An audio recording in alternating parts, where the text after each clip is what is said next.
which Passepartout is only too glad to get off with the loss of his shoes.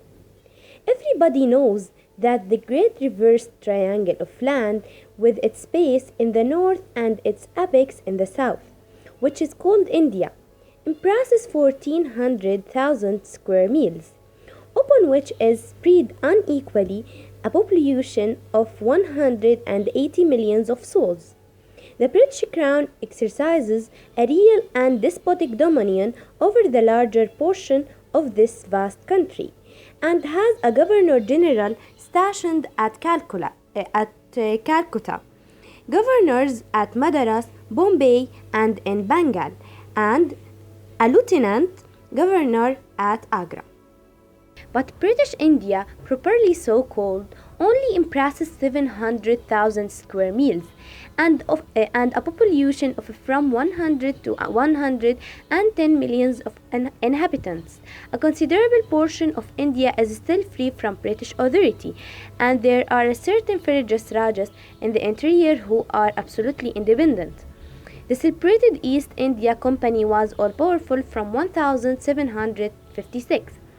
When the English first gained a foothold on the spot where now stands the city of Madras, down to the time of the great Sepoy insurrection, it gradually annexed the province after province, purchasing them of the native chiefs, whom it seldom paid, and appointed the Governor General and his subordinates, civil and military.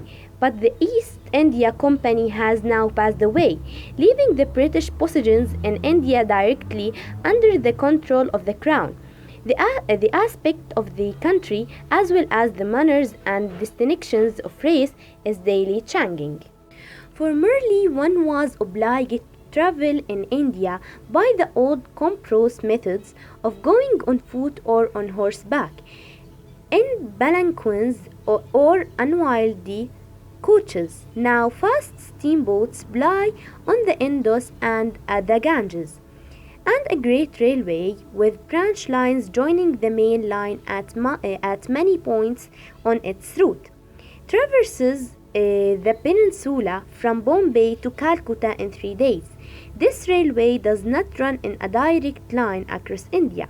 The distance between Bombay and Calcutta, as the bird flies, is only from 1,000 to 1,100 miles. But the deflections of the road increase this distance by more than a third. The general route of the Great Indian Peninsula Railway is as follows. Leaving Bombay, it passes through Salket, crossing to the continent opposite Tanna, goes over the chain of the Western Ghats, runs thence northeast as far as Berhampur, skirts the nearly independent territory of Bundelkhand, ascends to Allahabad, turns thence eastwardly, meeting the Ganges and Benares, then departs from the river a little, and descending southeastward by Peridivan and the French town of Chandernagur, has its termines at Calcutta. The passenger of Mongolia went ashore at 4:30 p.m.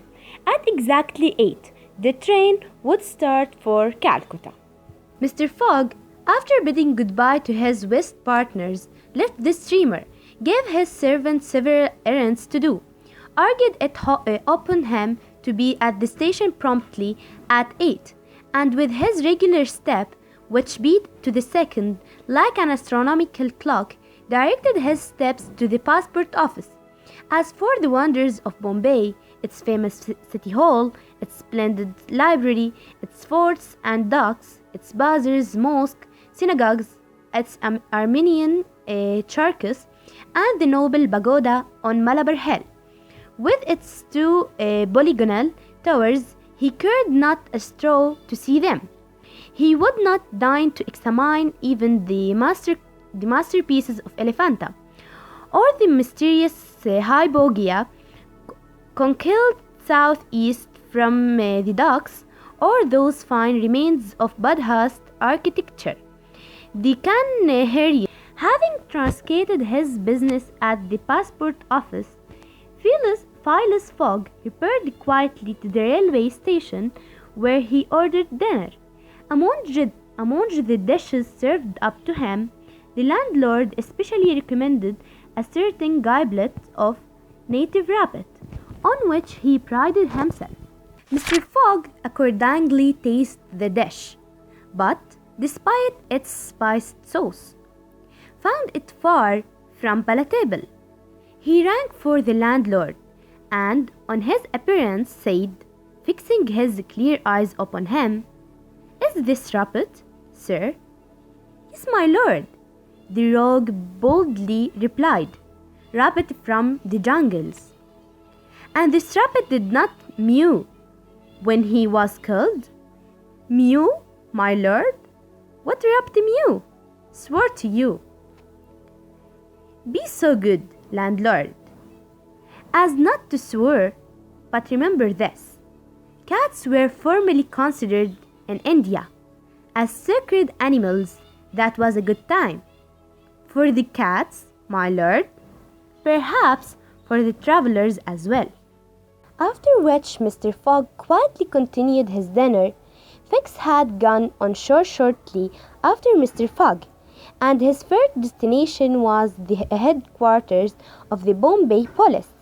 He made himself known as a London detective, told his business at Bombay, and the position of affairs relative to the supposed trapper, and nervously asked it if a warrant had arrived from London. It had not reached the office. Indeed, there had not yet been time for it to arrive. Fix was sorely disappointed, and tried to obtain an order of arrest from the director of the Bombay police. This the director refused, as the matter concerned the London office, which alone could legally deliver the warrant. Fix did not insist, and was fain to resign himself to await the arrival of the important document. But he was determined not to lose sight of the mysterious rogue as long as he stayed in Bombay. He did not doubt for a moment, any more than Passepartout, that Phileas Fogg would remain there, at least until it was time for the warrant to arrive. Passepartout, however, had no sooner heard his master's order on leaving the Mongolia than he saw at once that they were to leave Bombay as they had done Suez and Paris, and that the journey would be extended at least as far as Calcutta, and perhaps beyond that place. He began to ask himself if this bet that Mr. Fogg talked about was not really in good earnest, and whether his fate was not entered forking him, despite his love of repose around the world in 80 days. Having purchased the usual quota of shirts and shoes, he took a leisurely promenade about the streets, where crowds of people of many nationalities, Europeans, Persians with pointed caps, Banyans with round turbans, Sinds with square bonnets, Parsis with black mitres, and long-robed Armenians were collected. It happened to be the day of a Parsi festival. These descendants of the sect of Zoroaster, the most thrifty, civilized, intelligent, and austere of the East Indian, among whom are counted the richest the merchants of Bombay, were celebrating a sort of religious carnival with the processions and shows, the midst of which Indian dancing girls, clothed in rose-colored gauze, lobbed up with gold and silver, danced early but with perfect modesty, to the sound of viols and the clanging of tambourines.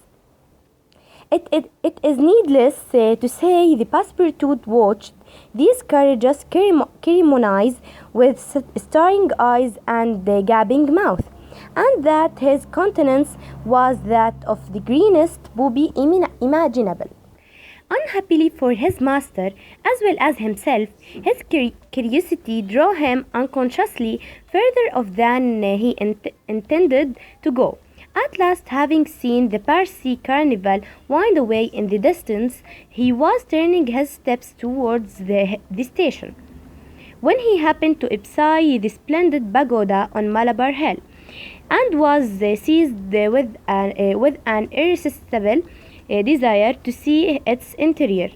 He was quite ignorant that it is forbidden to Christians to enter certain Indian temples, and that even the faithful must not go in without first leaving their shoes outside the door.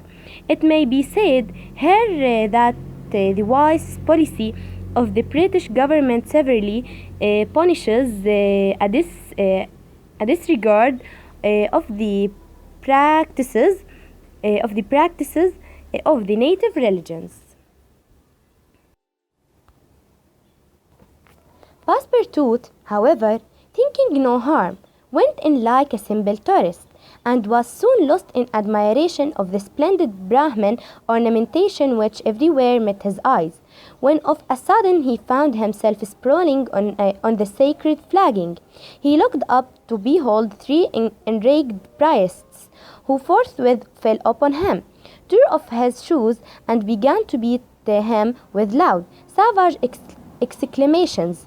The eager Frenchman was soon upon his feet again, and lost no time in knocking down two of his long-goned adversaries with his fists, and vigorous application of his toes. Then, rushing out of the pagoda as fast as his legs could carry him, he soon escaped the third priest by mingling with the crowd in the street. At 5 minutes before 8, Passepartout, hateless, shoesless, and having this squabble, lost his package of shirts and shoes, rushed breathlessly into the station. Fix, who had followed Mr. Fogg to the station and saw that he was really going to leave Bombay, was there, upon the platform. He had resolved to follow the supposed rapper to Calcutta, and further, if necessary. Passepartout did not observe the detective, who stood in an obscure corner, but Fix heard him relate his adventures in a few words to Mr. Fogg. "I hope that this will not happen again," said Phileas Fogg coldly, as he got into the train. Poor Passepartout, quite crestfallen, followed his master without word. Fix was on the point of entering another carriage, when an idea struck him, which induced him to alter his plan. "No, I'll still," muttered he. "An offense has been committed on Indian soil. I've got my man." Just then, the locomotive gave a sharp screech, and the train passed out into the darkness of the night.